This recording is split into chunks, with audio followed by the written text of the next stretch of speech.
So guys, tanggap tayo.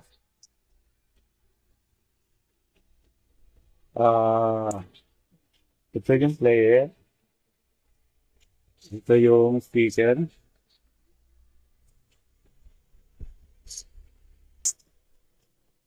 Parang surround. Yan po kaba.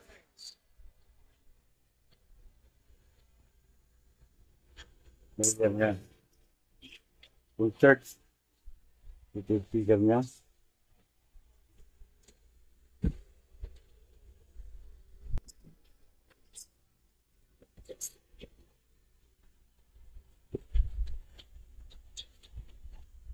Pag-water.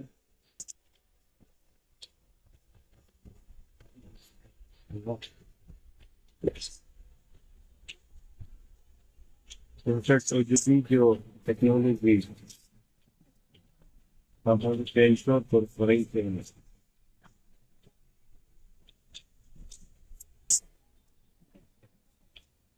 Pag-water. X3 by 12 watt water finder. Zero distance. Ethernet, sponge. China. Ito, tingnan natin. Tayo nga pala ang unang nagbukas dito. Ayan yung warranty seal. Ayan. Kumbaga basal siya. Okay po. Ito ay version 2 nung naunang na-upload natin. Okay po.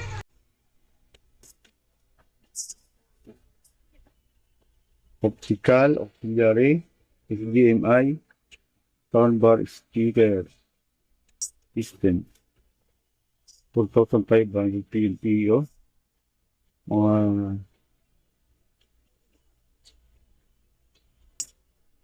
ano lang to. 250 watts lang to.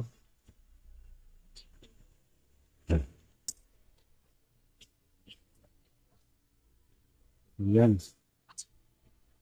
Okay.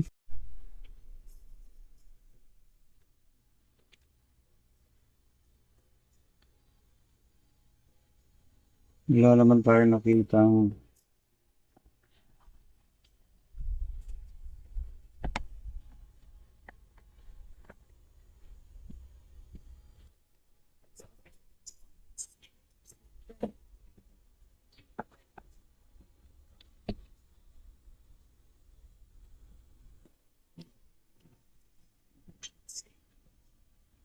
note niya.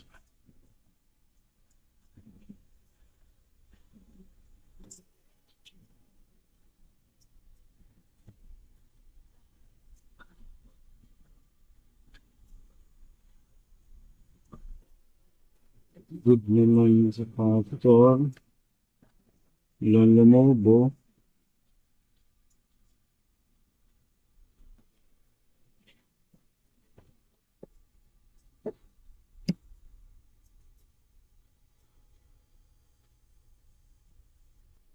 As far as I can remember, I always wanted to be a gangster. Vintage jam.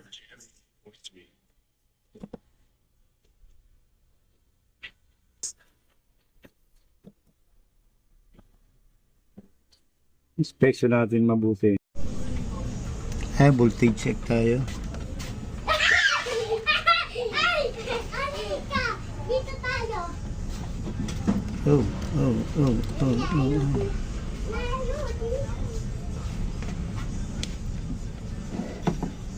Check tayo ng voltahe.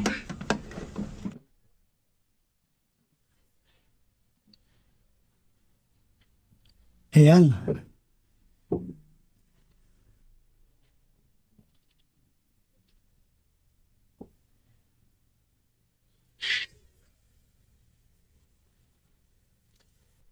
Saksak natin. Tas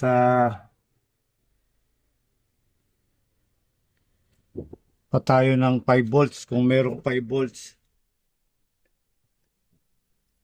Tignan natin to. Itong 5 volts kung meron. Okay. Ah. Ground. Ground muna natin to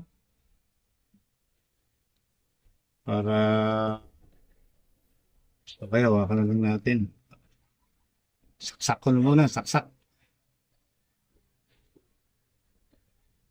Walang ilaw yan. Maghanap lang tayo ng 5 volts.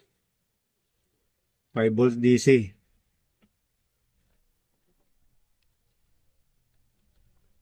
Oh, ay.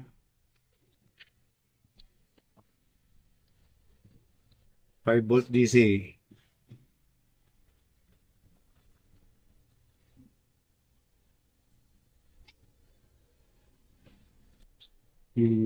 Meron. 5 volts. Oh. Bumabagsak.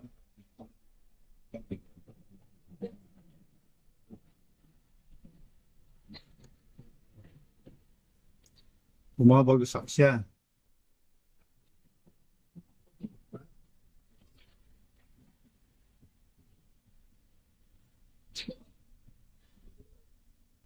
Hindi permanente. Bumabagsak. Bumabagsak yung 5 volts. Pila.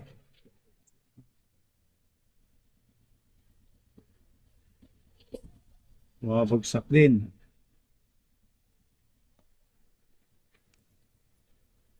Ayan o, hindi permanente. Kaya hindi talaga siya mag-on. Ha? Hindi talaga siya mag-on. Kasi kulay na supply. Short muna natin yung capacitor niya para hindi tayo mamroblema.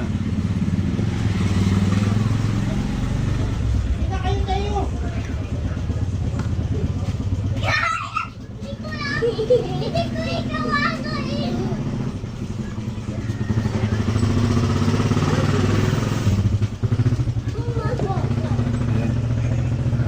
Pasad na yan. Capacitor niya. Ilan ba capacitor? Hanapin natin ngayon ang sani ng pagsak ng 5 volts. Okay. Troubleshoot tayo. Ah.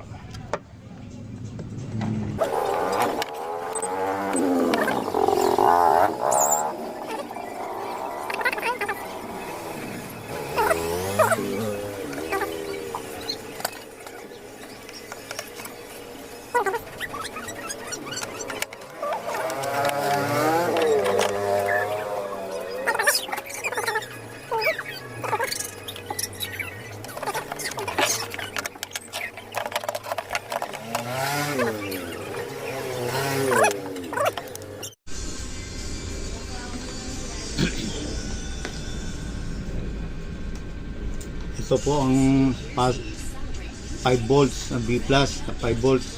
Kaya wala siyang power. Ito pin na to para sa display. Ang ano niya nagka-fluctuate ang 5 volts. Naging 3 volts. Tapos ito rin saan nga ba to? Sa switch pala to, sa switch. Kasi ito sa display. Ito. Puro 5 volts yan, na supply. Ayun, trace natin. Lumaan sa fusible resistor. Yan.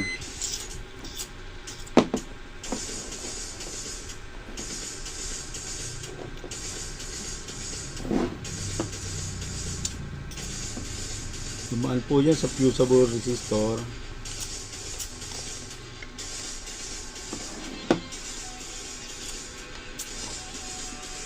Ayan. Fusible resistor, dinaanan niya. Tapos pumunta siya sa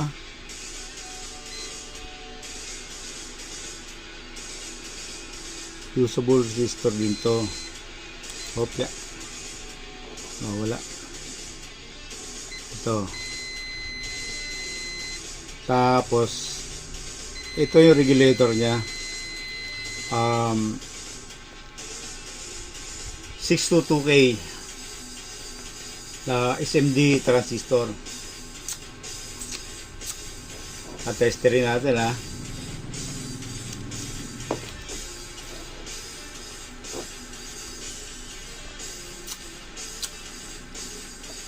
Dito siya pumunta. Itong sa switch. Dito pumunta sa galing dito sa collector. Ayan o. Ayan, ngayon titignan natin kung buo yung SMD transistor na to, 622K. Paano malaman? Kung NPN to,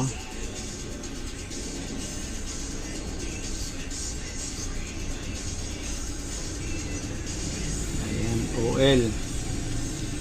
Aha.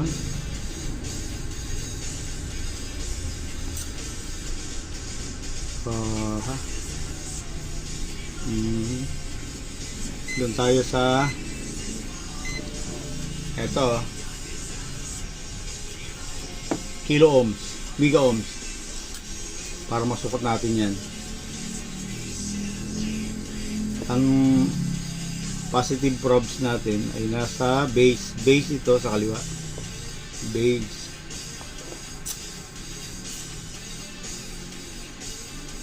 Tapos ito, emitter.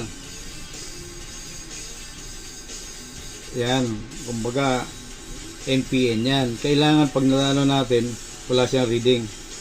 Pag binaliktad natin, baliktad natin yung probe natin. Malalaman na si Ryan kung may reading ito. Base to emitter. Ayan, may reading. Ayan, may reading oh. Base to emitter, base to collector, meron din. Ibig sabihin sira yung SMD. Ito po, sira to. Kaya nagpa-fluctuate ang hindi permanent yung 5 volt. Tapos dito naman, itong 5 volt naman dito sa para sa display, dito siya pumunta sa SMD na to, transistor. Ito yung 5 volts niya. Ito yung 5 volts niya. Pumunta sa collector yan. O, ayan o. Okay. Sukatin natin yun ngayon. Mega, tsaka kilo ohms. Yung base, ilagay muna natin yung base sa kanyang sa negative probes. Yan. Kailangan wala magbasa. May magbasa man to. Pag binaligtad mo, kailangan wala. Meron.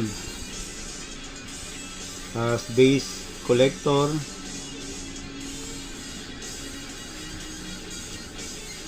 Base collector.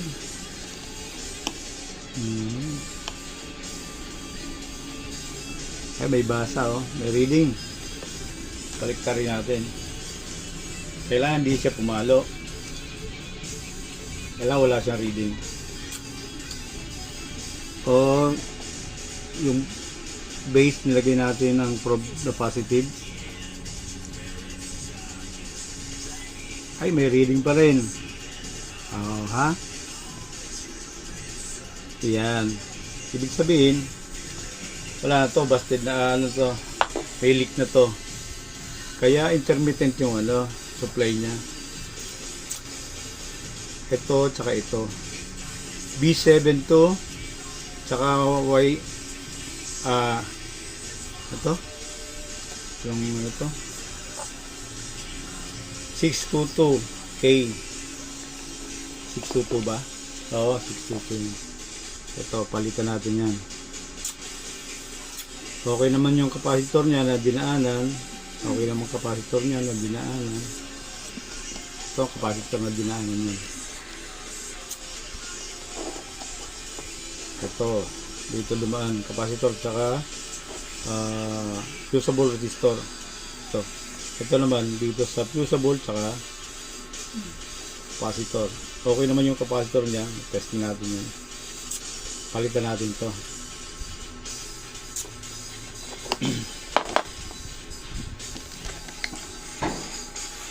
Okay po. Malinaw. Ito po ang naging resulta. Ayan po, makikita natin na may display na siya. Unang-una, nagulat tayo doon sa, sa resistor niya. SMD. Pero hindi pala yun. Ang ginawa lang po natin dito ay nag-resolder lang tayo lahat. Resolder lang po. Kaya ayan, gumana siya. Ganun lang po. Hindi ko na nga pala pinakita ang ang pag-resolder natin. Lahat lang po ng terminal, nag-resolder lang tayo. Ganun lang po. Noong kinabit na nga natin yung mga yung mga terminal niya para testingin. Yun. Boom!